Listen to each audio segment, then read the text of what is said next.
आप सभी दर्शकों को वन नेशन वन एजुकेशन भाई अजय मोहन कुशवाहा यूट्यूब चैनल पे प्लेटफॉर्म पर हार्दिक स्वागत अभिनंदन करते हुए आप सभी को पुनः स्वागत करते हुए क्रांतिकारी जय भीम, जय मंडल, जय संविधान, इंकलाब जिंदाबाद। हमारी ताकत, हमारी मजबूती, हमारी आवाज़ की आवाम आप सब हो मेरे बहुजन समाज के लोगों।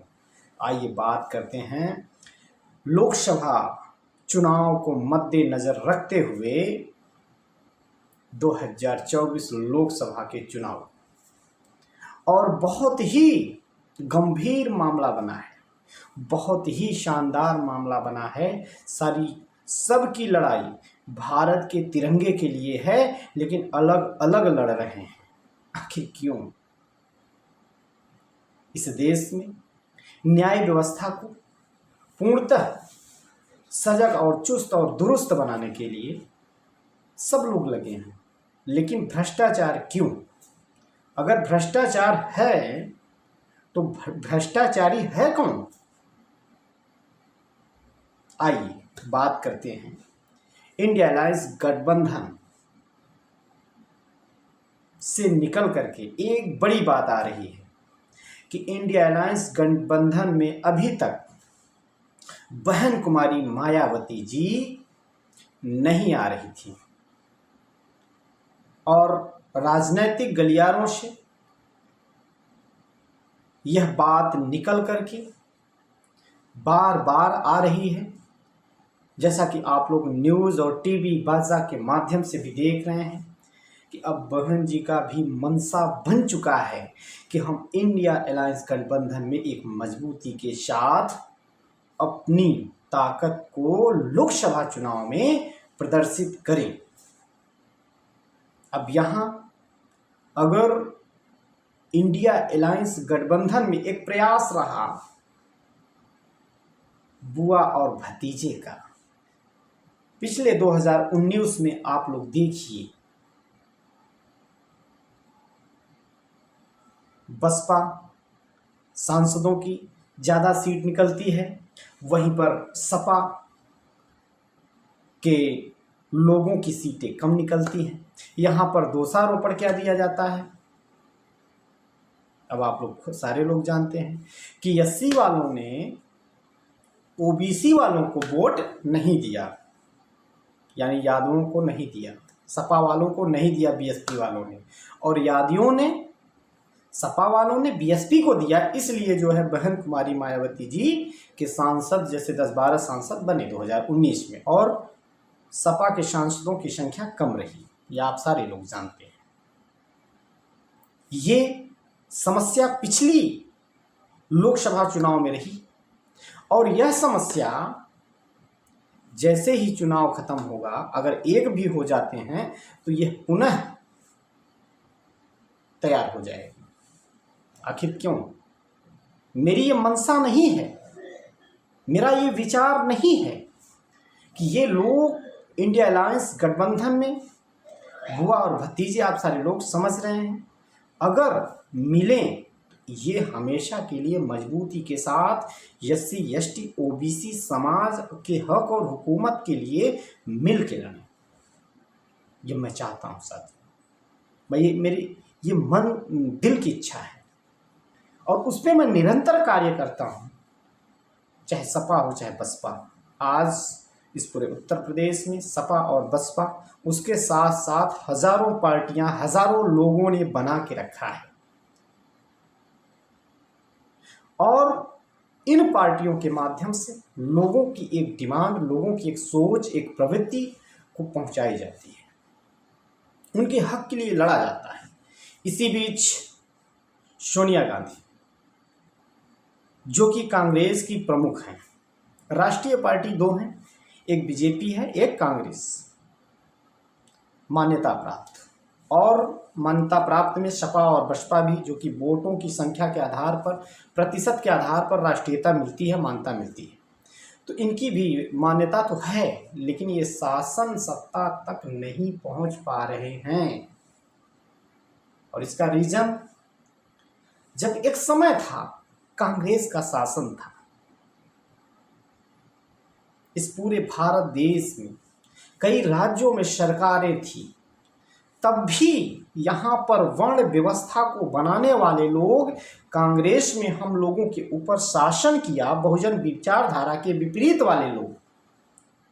और आज इंडिया अलायंस गठबंधन का प्रमुख कौन है? उसका मोटिवेशनल कार्य कर कौन रहा है? वही सांप वही नाग। ये आपको समझना है मेरे बहुजन समाज के लोगों। अगर आप नहीं समझोगे तो कौन समझेगा? ये सोनिया गांधी ने अगर बहन जी को एक फोन घुमा दिया, hello how are you, how are you, I am fine, हाँ सुना,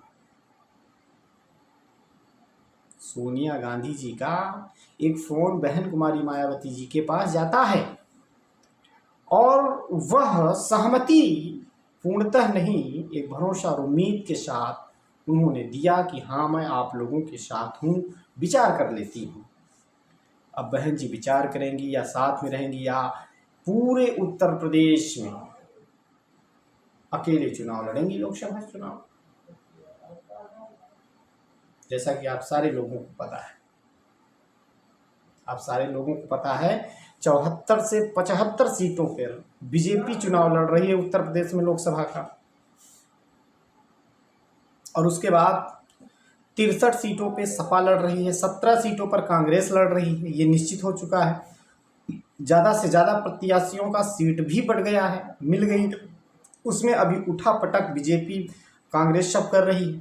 और बीएसपी बसपा यानी बहुजन समाज पार्टी एक इकलौती पार्टी थी जो लोकसभा के 80 के 80 सीटों पे अकेले लड़ने जा रही थी। लेकिन अब इसमें समस्या आके पुनः अटकेगी। क्या हम आप उम्मीद कर सकते हैं बहन जी से या अखिलेश यादव से कि ये लोग सीटों को लेकर के आपस में सामंजस्य बैठा लेंगे कि नहीं? अगर बैठा भी लेंगे तो जिन सीटों को अखिलेश ने बांट दिया है उन सीटों का क्या होगा? जो प्रत्याशी मेहनत कर रहा है दिन रात, फिर यहाँ पर मामला गड़बड़ हो जाएगा। यानी कहने का मतलब इन लोगों को हार का सबसे बड़ा कारण ये लोग सीटें सही से नहीं बंटवारा कर पाते, आपस में लड़ते और झगड़ते रहते हैं। ये भी एक बहुत बड़ा रीजन है। मोदी जी ने क्या कहा?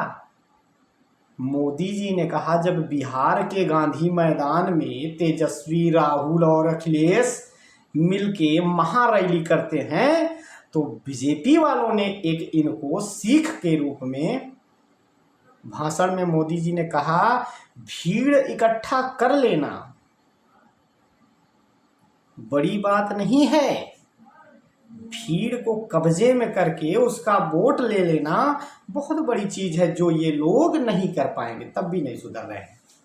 अब आप लोग सोचिए, विचार करिए, ये विचारणीय है, ये विचार, ये चिंतनीय है, मंथनीय है।